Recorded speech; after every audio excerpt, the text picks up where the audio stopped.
Obama making his first major speech on immigration since he took office. The president calling for a comprehensive overhaul of the system, slamming Arizona's tough new law targeting illegals. And it's not just that the law Arizona passed is divisive, although it has fanned the flames of an already contentious debate. Laws like Arizona's put huge pressures on local law enforcement to enforce rules that ultimately are unenforceable. For reaction to what the president had to say, joining us now, Republican Senator Jon Kyl of Arizona. There was an awful lot in that speech about your state, Senator, but one remark in particular caught my ear, and he repeated it twice. He said, well, right now we have more boots on the ground than at any time in the past 20 years. And he went on to say our border is safer now, more secure today than it has been at any time in the last 20 years. Is he right? Well, the border is not secure, and the fact that you have more boots on the ground, and by that he means Border Patrol agents, than we ever have before, doesn't mean there are enough. John McCain and I were just down on the border about 2 weeks ago, and we asked the Tucson acting chief what he needed. He said, well, I need 800 more agents. So there may be a lot, but there aren't enough. The president continues to miss the point.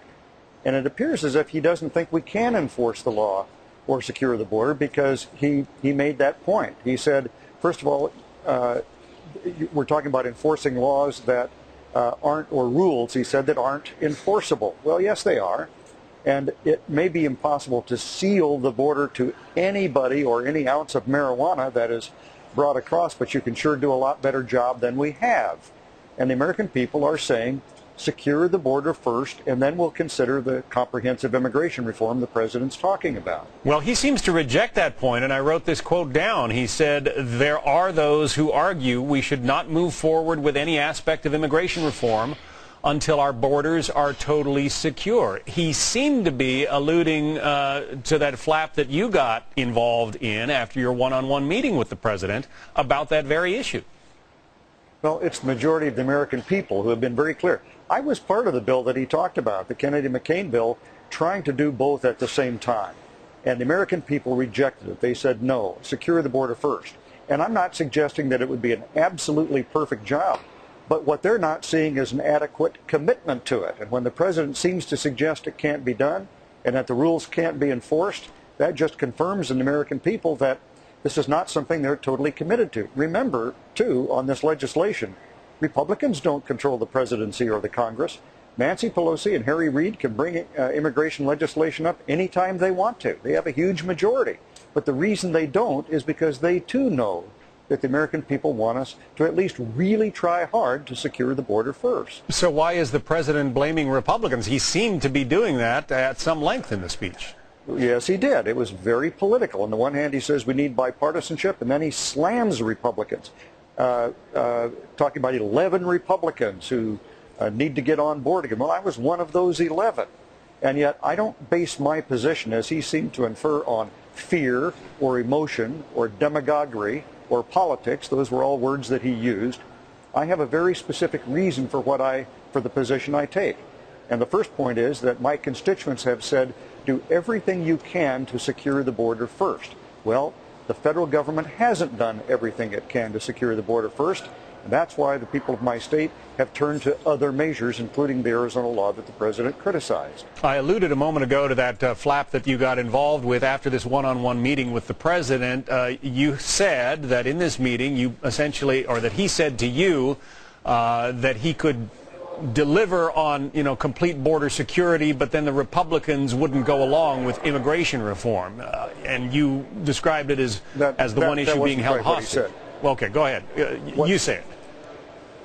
What he said was, and we were in the context of it was talking about the problems that there were in trying to get consensus on this. And he said the problem is if we, meaning the Democrats, the Congress, the president, and so on, secured the border, then you guys, meaning Republicans, would not want to do comprehensive immigration reform. And I said, Mr. President, I don't think that's right. First of all, if the border is secured, then I think it might be a lot easier to do comprehensive reform. But in any event, it's our job to secure the border, whether or not we end up passing a so-called comprehensive immigration reform bill.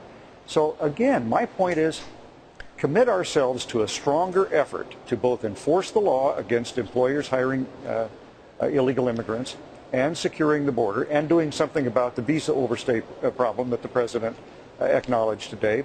And then I think there will be a lot more open mind on the part of the American people to tackle some of these other problems. Well, I'm old enough to remember when we had comprehensive immigration reform during the Reagan administration, and that was supposed to end this problem once and for all. It hasn't. Is that partly because of the border security situation? Well, it's almost exclusively. I mean, the president made a deal. If you secure the border, I'll create amnesty for 3 million people. He created the amnesty. The border wasn't secured. And I think the American people are getting it. Let's see at least a really strong effort to secure the border. And I'm not suggesting that this administration isn't doing a lot on the border. We have a lot of Border Patrol folks there. And there are other efforts underway. But it's not enough to say, gee, we have a lot of people down there. The question is, but are you succeeding? It's like the war in Iraq or the war in Afghanistan. And maybe there are some different strategies that need to be employed. I have suggested one in particular, and there are other things that we can do to try harder and be more successful. Senator Jon Kyl, Republican of Arizona. Senator, good to have you on.